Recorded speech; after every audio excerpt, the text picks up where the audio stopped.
sweep, then we mop it up.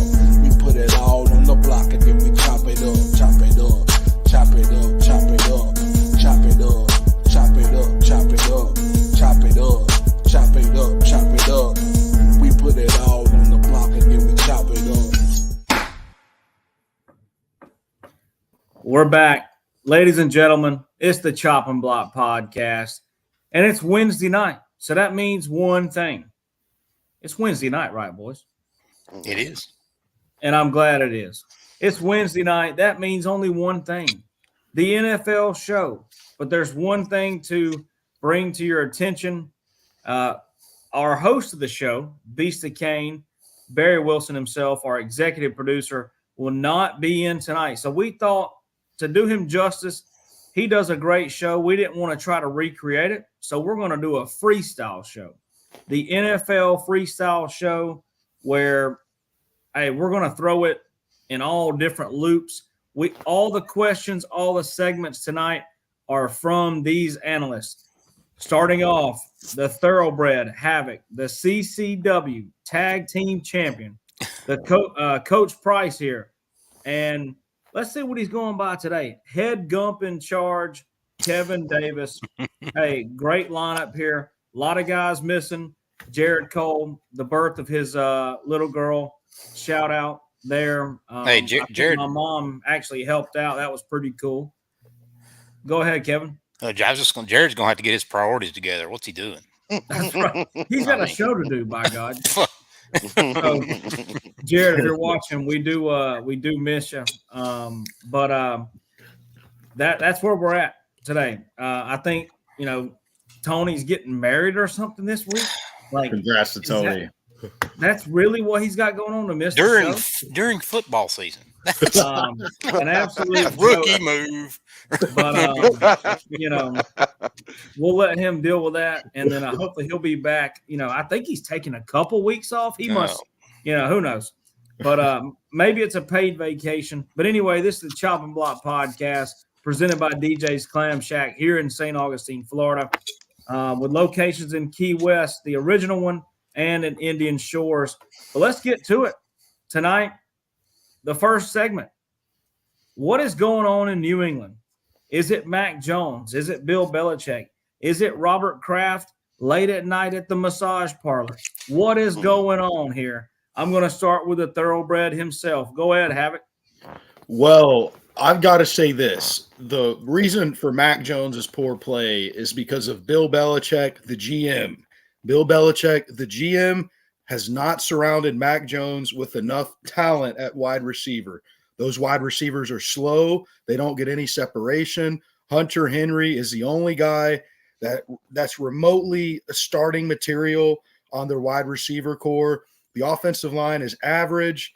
The running game has regressed from last year. It's not just Mac Jones. The reason for Mac Jones' poor play is definitely because of the players Bill Belichick, the GM, has brought in. Bill Belichick as a coach, terrific. But the GM Belichick is hurting Bill Belichick, the head coach. And that's the reason for Mac Jones's poor play. Havoc, I'm not going to lie with you. I tend to agree with you on a lot of things. Maybe not what you're doing in CCW right now. You're an absolute scum of the earth, in my opinion. But on this show, we look at things in a neutral perspective. So I agree with you. What is going on is Bill Belichick the GM, not the coach, the Super Bowl winning coach. And realistically, it's not Mac Jones. Okay, Mac Jones is a talented quarterback. And I think it was Barry who brought it up. If you put Mac Jones on the Dolphins, you put Mac Jones on the 49ers. I mean, if you think he's got a losing record, I'm sorry, you're crazy. But Coach Price, what do you got to say? Well, I look at it as Bill Belichick, the GM, and Bill Belichick, the coach. Robert Kraft, he's just too old to even figure it out. As long as you're giving him a check so he can keep buying his blue pills, I think Robert will be just fine. But Belichick, for one, as a GM, you're not getting the players that you need in New England. It's too many players. New England hadn't had really a season where I could say that they didn't finish the season up and had early draft picks, but you didn't take advantage of them. That's when you should have been building the team as a GM. But as a coach, I think Bill Belichick is just stubborn and can't admit the fact that, dude, Tom Brady is what made you. But you want to make it look like you made Tom Brady. Because ever since Brady left, he's had more success than you have, and he ain't even in the league no more. So the coach needs to sit back and say, I'm going to the front office and talk to the GM, and I'm going to tell him, Mac, I'm going to get you some explosive wide receivers in here, and I'm going to get you a great running back up in here. I mean, Zeke, he's You know, I can honestly say the best runs he had was against Dallas, and it wasn't but like 2. So Belichick as a coach, you need to realize there's not one head coach in the league where he didn't have a quarterback that he was on the same page with, whether he was a defensive coach or an offensive coach, and he wasn't successful with that quarterback. So as a coach, you need to be hand in hand with Mac Jones and show that you got trust in him. And when you show him you got trust in him, you need to be the GM and go get the boy some weapons. You're too busy and you're too spoiled on old free agents and cheap draft picks. So that's my take on it. I think it's all Bill Belichick on the GM and on the coach side. All right. KD, what do you got? Yeah, I agree. I mean, 5 years ago, if you'd have asked me if I ever thought I'd see Bill Belichick in New England start off the season in week 5 with 1 win, there's no possible way I would have predicted that. And I agree, man. I mean, Belichick, just like, I don't know if he's allergic to receivers. I mean, he had Jacoby Myers, and that kid caught like 80 balls the last 2 years in New England, and he was literally the only receiver that could get separation, and he trades him, and he gives up all kinds of draft pick for Sanu from the Falcons. The Falcons got a great trade. So, yeah, his trade deals have been awful. And, Mac's not Joe Montana. He's not a Aaron Rodgers. Mac is a capable quarterback. You surround Mac with some talent. He's very accurate. He gets the ball out on time. He's smart. He processes everything real well. Sees the field great. But and the killer was yesterday for me. I mean, Teddy Bruschi came out yesterday and publicly stated that he thought, Belichick should step down as the coach immediately. And Teddy Bruschi's a loyalist to Belichick and that program he built. So when you got a guy like that coming out and saying, "Hey, you're killing the franchise," it's probably time. And I think Belichick, unlike Saban, who Belichick kind of groomed, his ego will not allow him to change philosophies whatsoever, and it's hurting the Patriots. Yeah, you know what I think on this situation? I think the success has made this come down to this. Hey, we have done this with just bringing guys in and out every year and been Super Bowl champs. But the constant was Tom Brady. Tom Brady would go down to DJ's Clam Shack, our great sponsor, and pick a couple fry cooks and go win a Super Bowl with them. I mean, it's if you go back and watch the history of the Patriots, I mean, you can legit only name, only about 3 great receivers that Brady had. And I'm talking great. Randy Moss, Deion Branch, Welker. The other one's, the third one's kind of, yeah, I think it's Troy Brown, in my opinion. Over Welker, dude? I think so. I mean, to me, Troy Brown was great. I mean, I don't know. I just think they're different receivers, but that's just my opinion as a Patriots fan. But that's what I'm saying is out of only 2 of those guys won Super Bowls. Randy Moss did not win Super Bowls with the Patriots, and so the constant is Tom Brady, and we see that now. He's gone. They haven't been in the playoffs since. Maybe I think they went to the playoffs one time, and they lost. They got blown out by the Bills. That's right. But see, that's what started that Belichick trend on these cheaper players, because you got to remember when he had Tom Brady and all them boys, he was picking up killer free agents on defense. Right. But also letting them go. I mean, remember, he had Jamie Collins, who at that time was the best defensive player in all of football. And he said, you think you're better than the Patriots? We're going to send you to the Browns. The dude benched an all-pro corner in the Super Bowl. Right.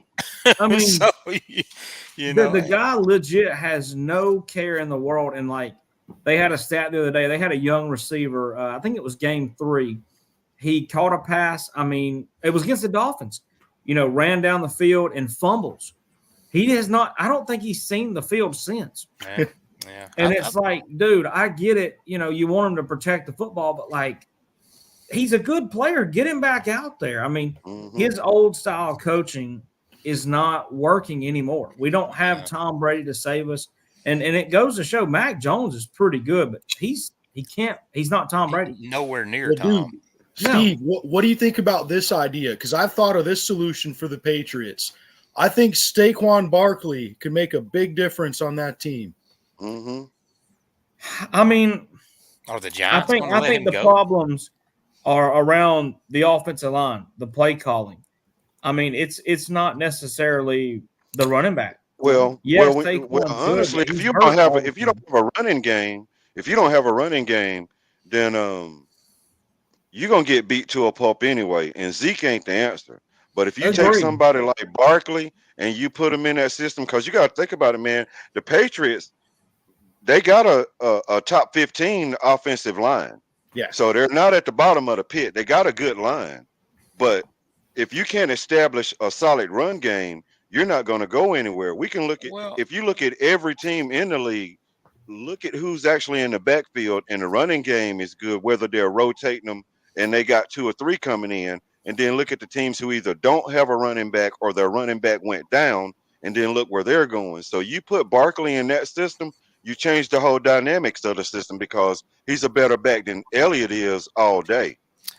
Yeah. I do agree, but my thing is, I agree that they're getting more pressure on Mac Jones because they're just solely looking to rush the quarterback. You don't have to worry about the run. But we don't have anybody to throw to either. So it's like a double-edged sword. It's like, I don't know what they expect Mac Jones to do, but he's taking the brunt of all the disappointment. Well, look, I spent the last 2 years watching Bill O'Brien at Alabama be the most unimaginative offensive coordinator I've ever seen. Bill O'Brien had a time, but this isn't 2010 anymore. I mean, offenses have evolved so much in the last 5 years. Yeah. But Belichick went back to a guy like Bill O'Brien because he's familiar with him. And he needs somebody like Josh McDaniels that's willing to spread the field and just air it out. And that's, that's one thing about, and I'll freely admit this, for the longest time, I thought Tom Brady was always a Hall of Fame great quarterback, but I thought he was more of a product of the system Belichick built and the Patriot way. But as this time goes by, I mean, you can see how much Tom Brady elevated guy like Wes Welker. There was another slot receiver there for a while. Edelman. I mean, those guys didn't have a lot of talent. But Brady elevated everybody's play around him, and he demanded. Mac does not have near the same respect Brady does yet. But Brady carried this team for probably at least the last 6-7 years of his career there, and I think it is time for Belichick to step down or go out and get out of his comfort zone. Well, we'll give up one of the powers. Right. Yeah. He's got to do something there. But I am glad to say that we did finish a segment talking about Tom Brady. And he is the greatest of all time. It ain't even close. And I think every year it's getting more apparent. But to throw it to this week's quarterback number one, this was brought in by KD himself. All right, here it goes. Tua Tagovailoa is the best quarterback in all of NFL. Agree or disagree? Tell us why either way. Go ahead, Havoc. For this year, I agree that Tua is the best quarterback in the league this season. This season, Tua has been outstanding. The only critique I could have with Tua is he has taken the occasional sack, but he's distributing the ball effectively. Tyreek Hill has 814 yards and 6 touchdowns already, over 40 catches, which is unreal. Raheem Mostert has 9 touchdowns, the running back. They also got Eric Waddle. Jalen Waddle. I keep calling him Eric. They got Jalen Waddle. Eric Waddle's the safety. So Tua is, of course. I mean, right now in this moment, yes, he's been the best quarterback in the league. I know how much I talk about Mahomes, but that's as far as overall for a career. For this season, no, Tua's been better than Mahomes this season. Absolutely. All right. Coach Price, what do you got? Yeah, right now he the best in the league, hands down. I mean, right now, if you said who do you want throwing the ball for your team, there it is. So if I got him throwing, I can get anybody now to run it. As long as he's got somebody like Tyreek Hill out there, you're never going to stop him.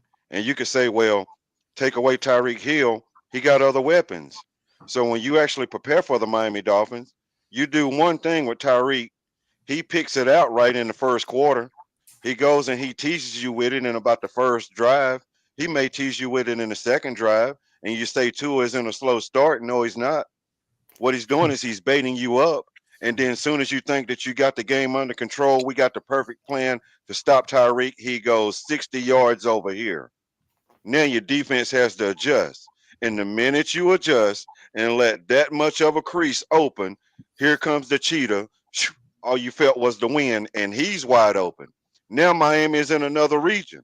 So when you got a guy who can throw the ball to any receiver, already know what you're doing to me at the beginning of the game, and I got him lined up on the right side, and I'm a lefty, and I'm not even going to look at it.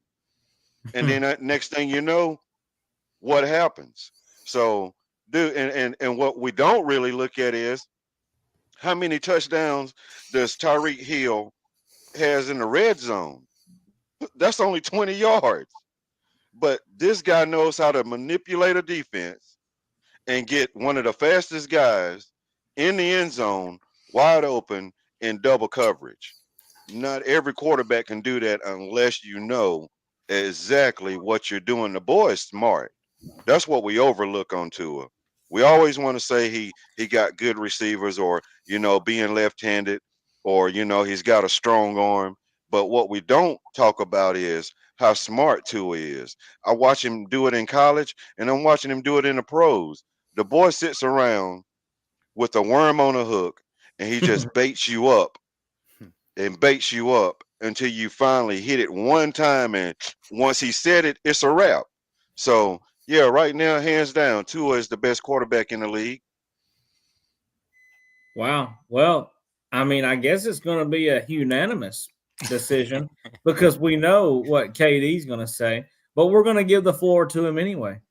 Oh, absolutely. And the reason I wanted to bring this topic up is because I listen to national talk and sports talk shows every day, and blowhards like Nick Wright, Colin Coward, for whatever reason, they've decided that they can't stand the flying Hawaiian. And it really just pisses me off. If when the Dolphins score 70, it's because Mike McDaniel is such a genius coach. And I want to say Mike McDaniel is a genius coach. Pretty good. But, I know, that they all talk about Tua as, he doesn't have the strongest arm in the league. He's not the tallest quarterback in the league. He's the concussion thing, which is a legit concern when it comes to him. But the fact of the matter is, when Tua is upright, he can make every throw that he needs to in an NFL offense.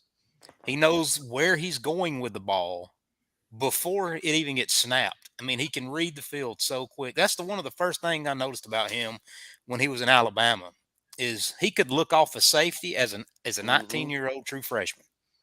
And when you can do that, you're special. Hell, he beat us in a national championship game on it. And I mean, just look at his and like Thoroughbred said, I'm not saying Tua is the best quarterback in the league, period. But this year, I mean, through 5 games, he's first in passing yards, first in TDs. He averages 9.5 yards a completion, which is, I think, a yard better than anybody else. 312 yards a game, and his QB rating is a 114. The second guy in the QB rating is at 100, so he's 14 points ahead of the number 2 in that rating. Mm-hmm. So, I mean, stats tell it. Win-loss tells it. There's not a QB in that offense I'd rather have. And as far as his arm strength goes, Colin Coward and Nick Wright, they can go piss up a tree because you got guys like Steve Young, Joe Montana. Those, they're Hall of Fame, and I'm not comparing to his young career to those guys, but there's a bunch of QBs in the Hall of Fame that didn't have John Elway's arm or Michael Vick's legs. So, there's no arguing for me. He's a unanimous number 1 QB this season so far. And to that point, Kevin, you say, why are they talking that? And you got these other quarterbacks. You said Joe Montana. You said Steve Young. Notice the one name that you didn't call, and that's the reason why they don't want Tua to have glory in that uniform, was Dan Marino. That's the problem. Nobody wants anything to pay. See, Miami is the only squad that I know that you got veterans who don't want your team to go undefeated. Right, but want that's you to win true. a Super Bowl because we want to be the only undefeated. That's a And good then you point. got another. Now we're in another era where you got a quarterback that comes in and could do what Miami hasn't done since 1972, and you don't want to give him credit because number 13 failed to do it 4 times. Mm-hmm. Yep. Well, hey, we're going to go to another position that is one of the least talked about positions, and let's just say stat. And some of these guys on this list that we'll show, I'll be honest, I'm going to have to do some more research on, which I think is unfortunate because this is the meanest, nastiest position in the game. Let's throw it to the NFL career sack leaders with the guy on the picture there, Bruce Smith himself. We were talking backstage in this show before the show anyway about him, and I mean, I don't know how he's not talked about on every show every day. I watched a 2-minute clip of him, and I mean, because I know who Reggie White is, but I didn't know who Bruce Smith was, or at least I didn't remember today when we brought him up. But Julius Peppers, I mean, unreal. Michael Strahan, in our era growing up, I mean, he was the coolest guy ever. And then he was on what? They changed. It was live with Regis and Kelly. Michael Strahan was the coolest. He was on Good Morning America. DeMarcus Ware. Jared Allen, Lawrence Taylor, who, if you look at the unofficial stats, he is actually in the top 10 or top 6, I believe. So this is kind of a weird stat. They didn't start taking sack totals. I think it was 1982, something which seems wild to think about, but it is true, at least what I saw on the ESPN. But what do you think, guys? Havoc. Who is your favorite one to watch in this? I mean, is there some guy that you can pick out that just blows you away, or is that 200 number just unreachable? Yeah, there's multiple guys. Like, I can remember, like, as a young kid watching Bruce Smith when he'd go up against Tony Baselli of the Jaguars, another great Hall of Famer who happens to be a tackle. I can remember Reggie White, Julius Peppers. Julius Peppers was unreal, man. He had great length, real fast for a defensive lineman. He played basketball in college. I really remember Julius Peppers well. Michael Strahan. Obviously, Jason Taylor being a Florida guy. I saw Jason Taylor play a lot as a kid. He won Defensive Player of the Year when Nick Saban coached the Dolphins, actually. And Jason Taylor's a tremendous defensive end. I remember DeMarcus Ware very well, being a Cowboys fan. I didn't realize he was this high on the list, DeMarcus Ware. But obviously he had a better career than I gave him credit for. And then the last couple ones I can remember, I definitely remember John Randall. He was on the Minnesota Vikings. He was actually on the team when Randy Moss first got there, like as a rookie, that 15-1 team that lost because they missed the kick. And he was unreal. He was Aaron Donald before Aaron Donald, John Randall. And then Jared Allen, he wasn't like the sexiest pass rusher. He wasn't the fastest. He wasn't the strongest, but he got sacks. He produced. He found a way to sack the quarterback. And then John Abraham, I can remember him. He played for the Jets. And, I mean, if you don't remember Lawrence Taylor, you're not a football fan. I mean, I know I'm a Cowboy fan, but any football aficionado is going to know and appreciate Lawrence Taylor. I mean, I know Joe Theismann remembers him. Oh, yeah. And to me, I know what the sack stats say, but if I had to draft a defensive end and Lawrence Taylor and Bruce Smith were in the same draft class, I might get ripped for this, but I would take Lawrence Taylor over Bruce Smith. That's just me. Nice. All right. So I want to throw it back to you, have it one more time. Is there anybody that you see playing currently that, or maybe it's multiple guys, anybody that can get into this list over 130, maybe in the 150s, or even break the record? I think Nick Bosa, if anyone has the best chance, Nick Bosa has the most natural talent for sacking the quarterback. He's the most gifted pass rusher I've seen. I would have said Joey earlier on, but he's had too many injuries. I just don't think Joey Bosa will get there, but definitely Nick, maybe TJ Watt, and probably just those two guys from what I've seen from sacking the quarterback. All right. Coach Price. Well, man, I would be telling my age because I can literally tell you, I remember growing up watching all of them. So, I mean, I can actually give you games where I watched them do things in. So, this is a list that's like no other.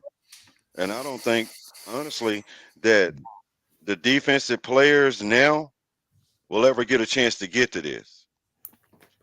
One is because they won't stay healthy as long as these guys did. And two, when these guys wasn't healthy, they still didn't come out. I mean, you look at every last one of them and you say, well, what caused them to actually leave the NFL? It was injuries. At the end of my career, when I can't bounce back from this, it's hard for me to get out of bed. You got players now like Deshaun Watson is saying, I could be back tomorrow. I could be back next week. I could be back in 2 weeks. I don't know. It's just whatever the doctor said. Every last one of these guys are like, tell the doctor to stay the hell away from me. I'm going back in on next series. Hey, Kevin, go ahead and yank my arm until you hear it pops. And then I'm back in the ball game. That's the way these guys played it. So when you say 200 sacks, you got to be on the field to get 200 sacks. That's right. And I'm talking about you got to stay on the field for 200 sacks. There's no such thing as I'm a first down, second down, third down specialist. These guys were 3 downs no matter what you were doing, running it or passing it. So, and Jared Allen, if you wore cowboy boots and a flannel shirt that was halfway buttoned, dude, you was a Jared Allen fan. You had to have a mullet to go with it. You know what I'm saying? So for people to say, I don't know much about Allen, you had to be part of that crowd. He made a lot of boys that probably grew up on a farm not want to follow in daddy's footsteps and run the farm. They went and played football. He showed them that you can come out here in your cowboy hats and your boots and you can do the thing and you can go build your own farm. And Richard Dent, his name is overlooked because who on the 86 Bears did you not love? That was a squad that he played with. You know, so it's all kind of names on here. Jason Taylor, Chris Dolman. A lot of people don't give him credit, but he made Detroit. This man had to go against Barry Sanders every day in practice. He got to be on a list. You know, Kevin Green. A lot of folks overlook Kevin Green, but to me, the last guy that ever played football for the Pittsburgh Steelers that had some of that steel curtain blood running through him was Kevin Green. So, you know, like I said, this list, man, I wouldn't do nothing but tell my age, but probably the reason why, and I'm going to end it here, but probably the reason why a lot of the sacks didn't count for Lawrence Taylor, because he didn't show up till like the second quarter or halftime of a game, you know, coked up and ready to play. So maybe half of his sacks came because he was coked up. But whatever, he got it done. That's probably why they lost track of him. Yeah. They couldn't believe he was moving that fast. There's no way he can move that fast back to back. That might be where man got his statement boom from. Yeah. I'm kind of sad to say I'm like Coach, man. I'm old enough to remember every one of these guys vividly. And you know, Bruce Smith, first of all, I mean, he when he got drafted, he was 6'4". He played at 265 pounds, which was a man back then for a defensive lineman. And he ran a 4.7 40 in the combine at that size at that time. That's basically like, you know, Jim Brown playing, you know, his size and speed back in that day against, you know, it was a man amongst boys. But yeah, I mean, Reggie White, I always loved Reggie, the Reverend. He was great. Kevin Green, Julius Peppers. I was kind of surprised to see Peppers is high on this list. I mean, talk about a kind of a underwhelming career on, well, not career, teams he was on was just not, you know, that's very underwhelming. But something coach and I were discussing, and he brought up the point too, you know, 200 sacks is insane, but 198 sacks for Reggie White in the middle of a defensive line is even more insane. Right. You know, at the tackle spot, you know, that's insane. And we're talking about guys that can make the 130 list. You got one guy that's really close. You know, he's aging quick, but Von Miller, he's 6.5 sacks away from 130 in his career, and I'd like to see him get there. He's done things the right way. And then another reason why I'm not Coach, I don't think anybody's going to really surpass these numbers, because, you know, back when Richard Dent was playing, you could literally take quarterbacks' heads off. They're so protected. They're so protected now. You know, I'm not sure half of Richard Dent's sacks would even count. They'd be 15-yard. They'd be 15-yard. You know, personal fouls. Roughing the pass. Yeah, stuff like that. So these numbers are going to be hard to top for anybody. But T.J. Watt's, you know, he's one of the guys. As Thoroughbred said, Nick Bosa. Yeah, both of them Bosa boys are studs, but Nick Bosa especially. Yeah. So. Yeah, that's my thoughts on it. But I love this list. I mean, this brings back childhood memories. Yeah, it does. So, before we throw it to a season outlook on the sacks, I just want to go over something real quick that I think people are not really realizing. Julius Peppers, I believe he played in 2 Super Bowls. He did. Lost against the Patriots in one, and lost against the Broncos in the other. You've got guys like Reggie White, who played in 2 Super Bowls, I believe, lost one, won one. DeMarcus Ware, he won one, lost one. Yeah. Kevin Green got one, didn't he? Didn't Kevin Green get one with Bill Cowher? With the Steelers, yeah. He did. Yeah, he got one. Yeah. Jared Allen never even won a playoff game that I can remember, unless it was with I don't know if Brett Favre and them won a playoff game that year, but I mean, he had a long career and didn't he really was with anything. The Chiefs too. Yeah, before Andy Reid, like with Todd Haley. That's right. That's right. Jason Taylor. I mean, did the Redskins ever make a playoff with him? No, he was on the Dolphins. The Dolphins. That's where he finished. I mean, that's what I'm saying. There's some great guys on this list that, you know, never made playoffs or didn't win Super Bowls. You got guys like Strahan who won one. I mean, the list is pretty cool to look at. I mean, we might have to do a longer video on this one, but going into to go back to Kevin, just one last thing to throw it back to Kevin point. He's talking about Von Miller being 6 sacks away. That's why I say 200 would be so hard to get to, because look how many games he actually missed in the past 2 years Right. because of injury. And he played a lot of games too. I mean, he has played so a you lot got of to be games. you got to be on the field.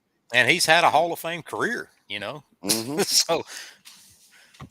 So 2 guys here that I think it would be, obviously one is a Hall of Famer. TJ Watt seems to be on track to be a Hall of Famer if he keeps doing what he's doing. But, I mean, can he surpass this 22.5 sacks? Right now he has 8. Havoc, what do you think? I say no with the current rules. There's so many hits that get called, the sacks that get called back for roughing the passer. It's almost impossible for a defensive end to play the way Michael Strahan was able to play. Actually, they can't. A lot of Michael Strahan sacks wouldn't count today. I would say it's very unlikely with his talent level he could get there. But then again, you make what all 4 of us think is a good football play, and a ref throws a flag. So when you do that, then usually what happens naturally as a defensive end, they don't come as hard. They start to miss tackles because they're worried about roughing the passer, and they don't sack the quarterback. So I would say, because of this era, no, I don't think so. All right, Coach. The only reason why I think that the record could actually get touched is what Havoc just got through hitting on. The NFL Players Association, the rest of them, they balanced it out a little bit by adding that extra football game. Yeah. So with that extra game, you don't have to actually go at a quarterback the way you would normally go at a quarterback to get the record, because believe it or not, that extra game, you don't need. If you average like 1.5 sacks per game, you'd have like almost 24 sacks with a 17-game schedule.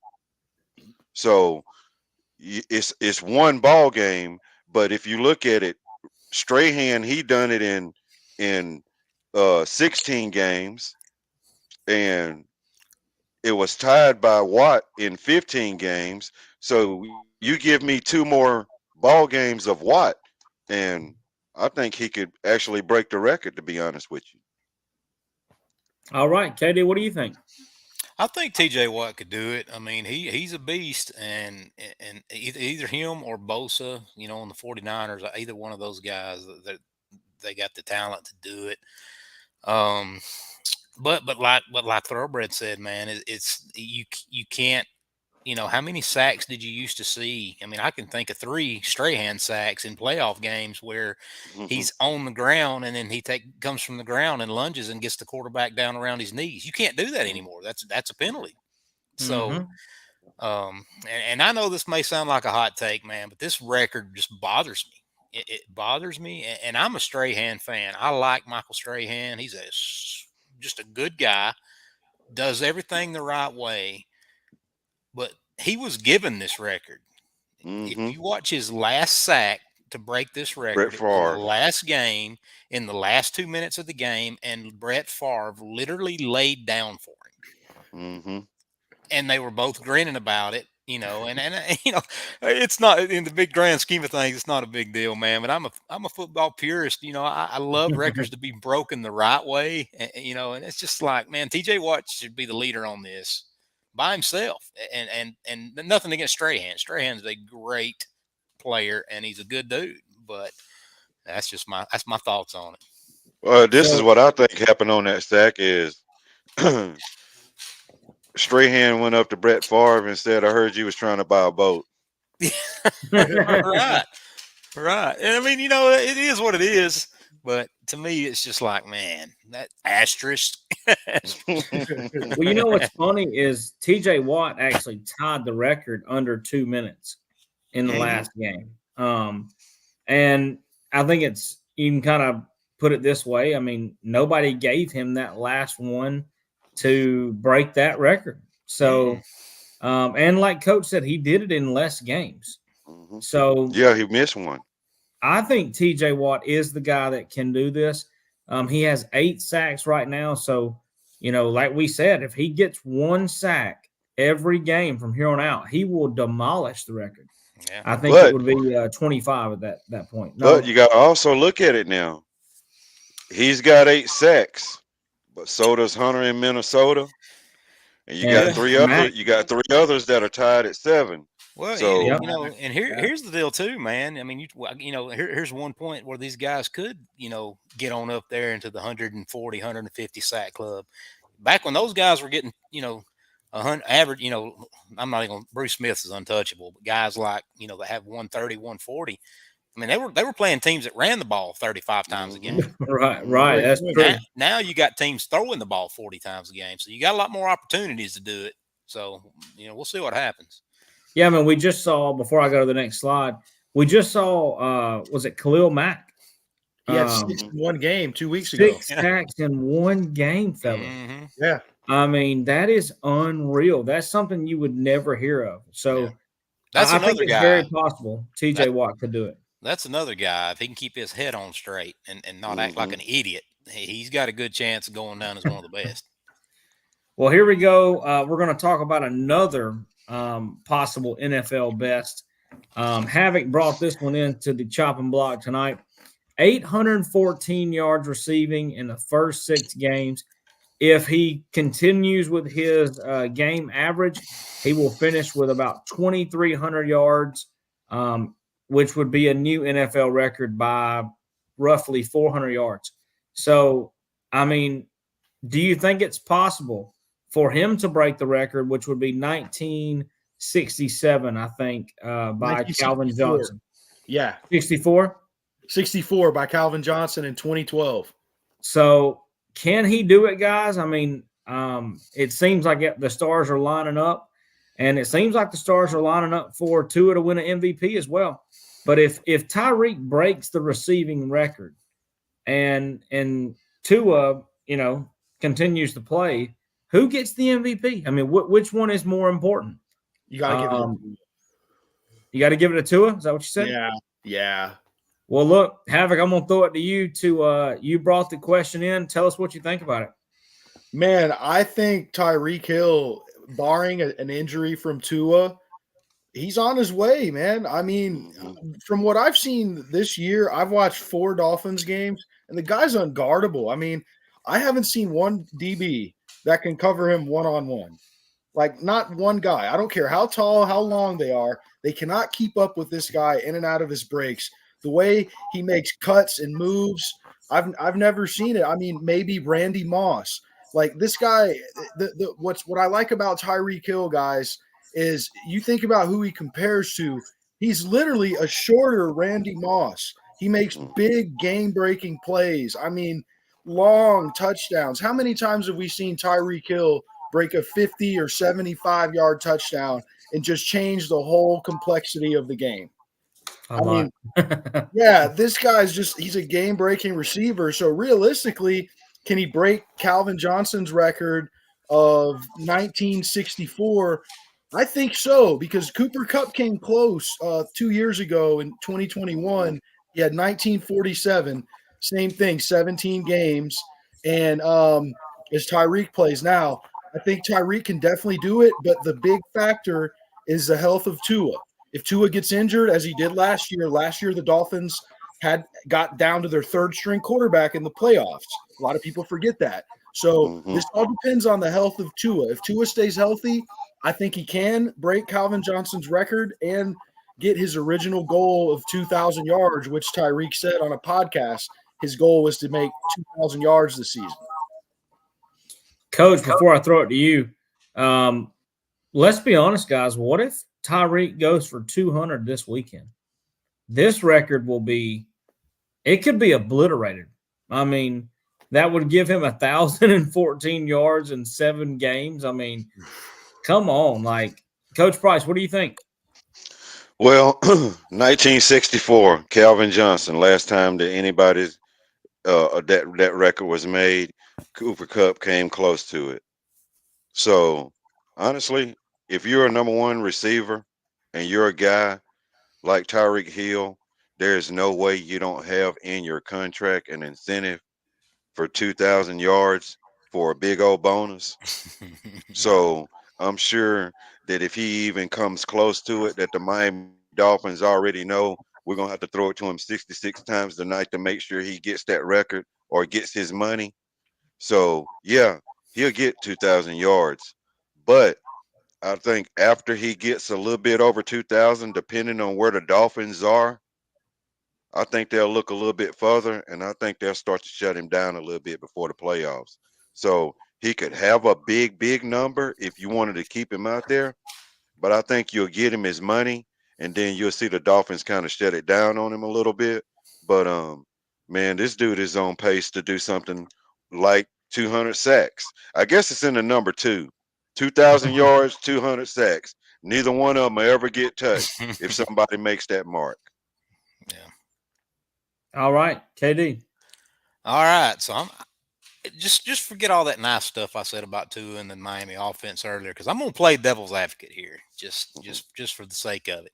Do I hope he breaks the record? Obviously, I like the Dolphins. I hope they win the Super Bowl or the 49ers. Anyway, so the things that I think it's going to make it hard to break Tyreek's size. Yeah. He's smallish, and he gets hit a lot, and he got up a little gimpy this Sunday a couple times and was limping to the sideline. He came right back in, but let me just read you the first 6 games the Dolphins have played this season. LA Chargers, New England, Denver, Buffalo, Giants, Carolina. That is, by my count, 1, 2, 3, 4, 5. 5 out of 6 of those teams have losing records. Here's where it gets interesting. If Tyreek can get 100 yards against these 3 teams the next 3 weeks, they got Philadelphia Sunday, hell of a defense. Then they got New England. We know that they're not a good team, but their defense isn't terrible, Then they go to the Kansas City to play that defense, Chris Jones. Then they got to play the Jets defense twice at the back end of the season. So, there's 11 games left. He needs to average 100 a game. He better feast on New England, the Las Vegas Raiders, and the Washington Commanders if he plans on getting it, because those other defenses, it might not be Tyreek's fault, but I'm worried about, Tua being able to stay upright against a few of those teams. So, like I said, but Tyreek's phenomenal. I hope he does break the record, because records are, they're meant to be broken. So it'll be fun to watch. That's right. That's a good They are point. meant to be broken. That's a good point, though, Kevin. Because the defenses that he was talking about, when you get towards the end of that season, they got a whole lot of film on you. That, and it's going to be cold. It's not going to be 80 degrees in South Florida every weekend going forward. It's going to be, it's going to be cold in Philly starting Sunday. So, we'll see. And Tua's record in cold weather games, I think below 50 degrees, is 1-6. Now, a lot of that happened early in his career, not under, the new regime, but we'll see. All right, last slide of the night, boys. Are the Detroit Lions for real? Havoc. Yes, I want to say yes, and here's why. The Detroit Lions, they turned their team around the moment they hired Dan Campbell. And I knew this guy was special. I want to say about maybe 8 years ago. I don't know if you guys remember. Coach probably does. Joe Philbin was the coach for the Miami Dolphins one year and got fired. And Dan Campbell had to fill in for the Dolphins. And I don't know, he gave a speech one time, and then he sounded, obviously the guy's, he's jacked. He looks like a meathead. But when he was talking, he made sense.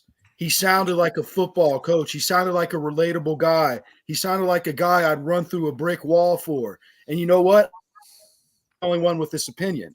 The Lions have bought into this guy. And what else has happened? They've built well. the underrated trade they made, and I know Matthew Stafford got a ring with the Rams and it worked out, but it is one ring, and look how Jared Goff has been developing. Ever since he's joined the Lions, he's gotten better every single year, and he's gotten more and more comfortable in that system. They've surrounded him with good wide receiver talent, a good offensive line. They drafted that kid Gibbs from Alabama at running back. They stole Dave Montgomery from the Chicago Bears. Armon St. Brown, a great late round draft pick from USC. He wasn't even utilized at USC. And then they have a good defense. So, yeah, they're absolutely for real. This team's been well built. They've got a solid foundation, a good head coach. I'm not willing to say they can win a Super Bowl, but they can definitely make a playoff run and win 11 to 12 games, I would say. All right, Coach Price. Like Hewitt said, they're in the right direction with it. But what the Detroit Lions has done was moved around in free agency and drafted the position that gets no love. They got linemen, number 5 offensive line in the NFL. And you take the flip side of that, and you got Miami also at 5-1. They're ranked 20th offensive line in the NFL. You take the 49ers, 5-1. They're ranked 18th in the league in the offensive line. But Detroit is 5. But those two teams got more talent than what the Lions actually have. So the Lions is doing the right thing. You drafted well. You got a star player in Gibbs, who's a game breaker. That's what you really need, is just a game breaker. All right. You got Goff there, and that's not your future. That's the guy who actually is lesser talent than what you could possibly pick up in an NFL draft. Now, if you was to go out and get you some, because I mean, the Rams are going to be in a situation, man, where somebody like Bo Nix, Caleb Williams, you never know. They could literally fall to them with draft moves and trades. But get a player like that and let them sit behind Jared Goff, because what he's doing in Detroit right now is all that a quarterback really needs to do. Manage the game, run the plays the way they need to be ran, get the ball to your playmakers, let your defense do your thing, take your time and don't panic, because you got a line that can protect. So Detroit, I think they're for real, because they're building their program the way it should be built. I'm a firm believer. You can have all the star power in the world coming out in a draft, but if you can't win in the trenches, you ain't winning when it's for inches. No. So I want big boys. That's where I'm gonna focus at. You know, I want the big guys up front. They don't get enough love. You don't pay them enough money. I think somewhere along the line, the NFL need to have a 53-man roster and a 7-man tank, and let the 7-man tank be extra offensive linemen, since that's the position that gets injured the most. But dude, without them, what can you actually win? But the Detroit Lions, yeah, they're for real. I do believe they are for real. Not putting them in the Super Bowl, but I guarantee you they'll be in the playoffs, and you better bring your A game to beat them. All right, KD. Steve, sorry, real quick. Before KD goes, Coach mentioned the quarterback of the future. Remember, they got Hendon Hooker on that team. We're all SEC guys. Hendon Hooker's a darn good quarterback when healthy, and he's learning from the right guy, Jared Goff. Just wanted to bring some of these SEC quarterbacks are scaring me, because they think they can still get out there and run it and to get all hurt and dinged up. Because I mean, Richardson is a prime example of, dog, you're not in college no more. Yeah. This is grown man that you're hitting right now. You got some 32-year-old guys that hurt you. That's a difference. Yeah. KD, wrap us up.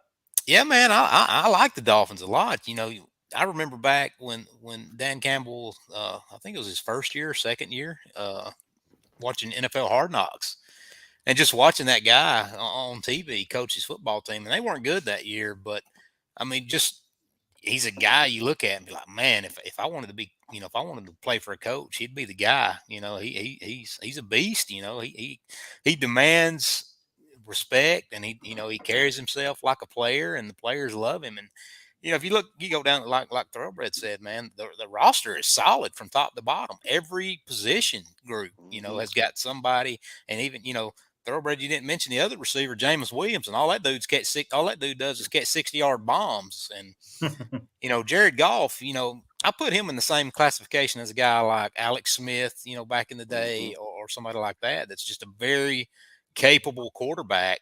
Kirk Cousins. Kirk Cousins is, they're all capable guys, and Detroit's defense looks really good. That offensive line is great. They got receivers that can fly. They got a running game. I really think I would not be surprised to see Detroit win a Super Bowl. I mean, heck, they went to Kansas City this year and beat Kansas City in Arrowhead. So we'll see. But I kind of like what the lines look like. Yeah. Well, my guys, top three is going. In the NFC right now is Eagles, Lions, and Niners. And the Niners. Niners. I mean, those are the top three, and no matter what, to me, those three are going to be in the playoffs, and all three of them, if they face each other or whoever's in the playoffs and they have to face them, you better bring your A game. Well, and they're all fighting for home field advantage too.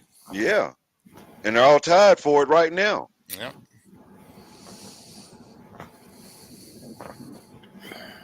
well, I appreciate y'all guys. This has been the NFL Freestyle Show. Since we didn't have our lead executive producer, Bisa Kane, and our host of the NFL show tonight, but he will be back soon. Also, another shout out to Jared Cole, the birth of his little girl. Absolutely happy for you. This has been a Chop and Block podcast presented by DJ's Clam Shack. We hope you join us next week on Tuesday. Yeah, we about to do it. Watch us get into it. We some lumberjacks, and we needing wood. Yeah, we going for the sweep, and